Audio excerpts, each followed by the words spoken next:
Hello and welcome to episode 20 of Spiderwebs, a collection of spooky stories and haunted hearsays, original tales written by me, the Z, for all of you.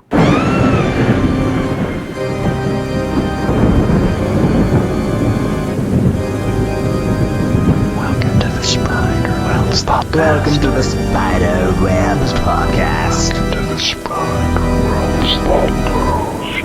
Tonight's story has to do with what could be the correct thing to do in a hairy situation. A decision that could determine the outcome of the rest of your life, or maybe another option. When given the opportunity and you're aware of it, make sure you do the right thing. Make sure you make the right choice. As in tonight's story titled, The Truth.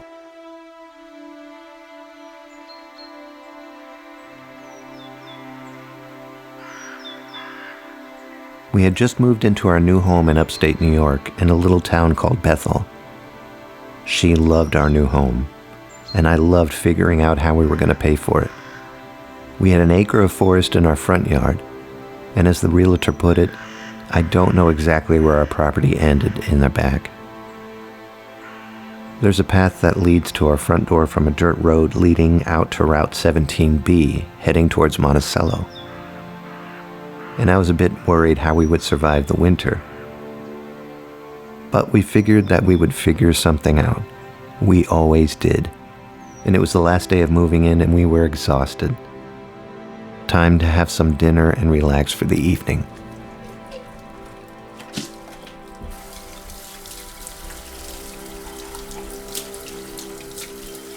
After our dinner, I helped my wife put the dishes away and I asked her if she would like to go for a walk while it was still light out.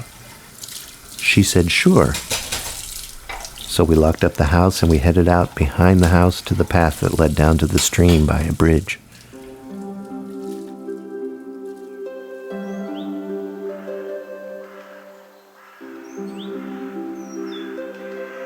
It took about 3 minutes to get to the wooden bridge. It was hand-carved from wood and stone. Very well crafted. The stream was flowing loudly underneath, and you could see some fish swimming as we crossed.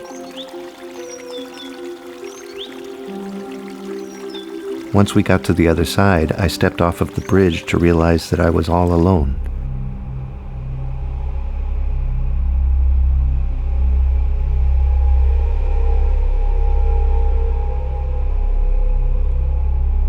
How did I lose her?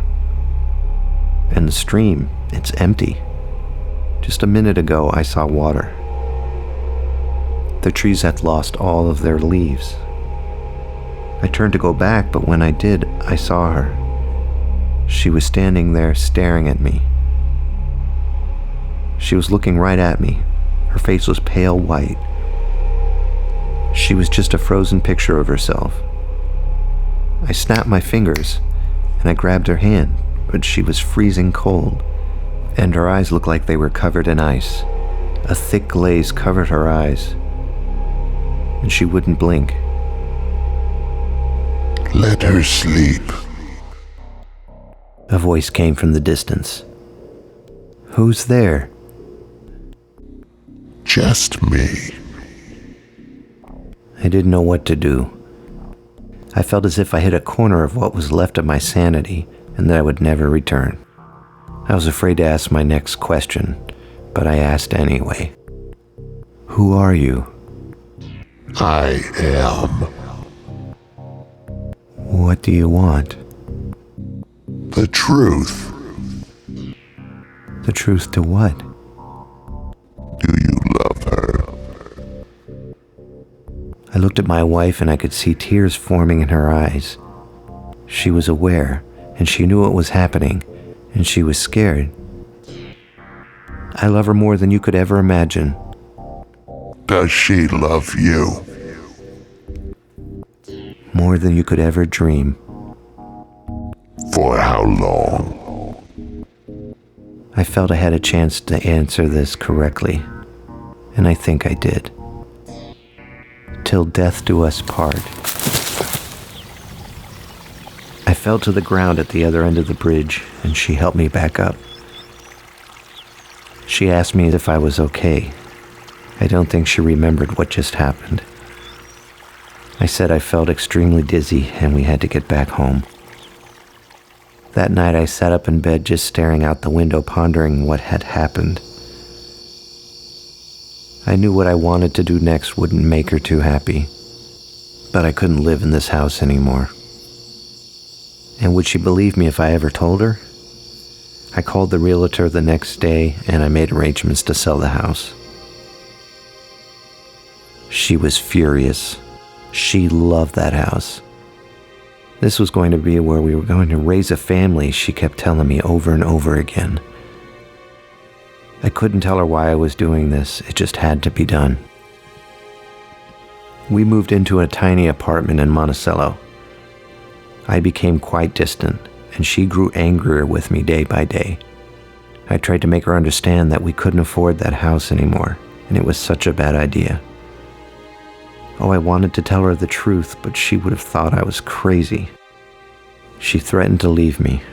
I begged her not to go, but she couldn't take it anymore. She knew I was holding something from her. She thought I was cheating on her. But if I told her now, she would have left me anyway. Within a month, she was gone. I couldn't convince her to stay. I decided to go back to that house in Bethel. I missed her so much, and I wanted to see if that house was still for sale. Maybe I could win her back. I was in anguish from everything, and I just needed to see something I had when I was happy. I went behind the house and down to the bridge.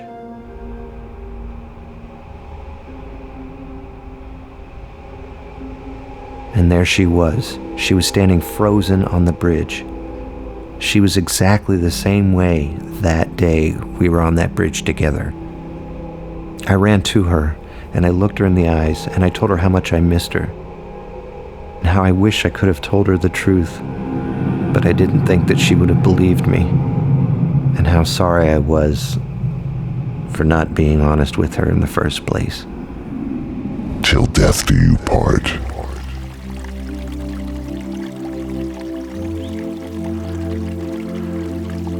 After we got to the end of the bridge, we looked back at the house. This would be where we would raise our family.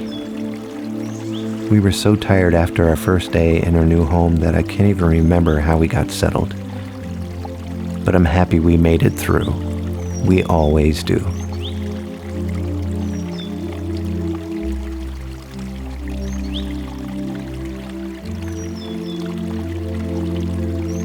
Well, I hope you enjoyed tonight's story and you gave some thought to keeping secrets. I hope next time you cross a bridge, you make sure to take a look underneath because there might be a little tiny troll waiting for you. And I hope that if I didn't freak you out or scare you, at least I made you just a little uncomfortable. So until next time, have a good night. All of Zerbinator's music and podcasts are under the Creative Commons license, which allows retelling and rebroadcasting as long as the author is notified and credited. For more great escape pods, please visit www.zerbinator.wordpress.com. If you would like to contact Zerbinatorland, you can send an email to instrumentally@gmail.com or give us a call at 571-408-ZERB or 9372.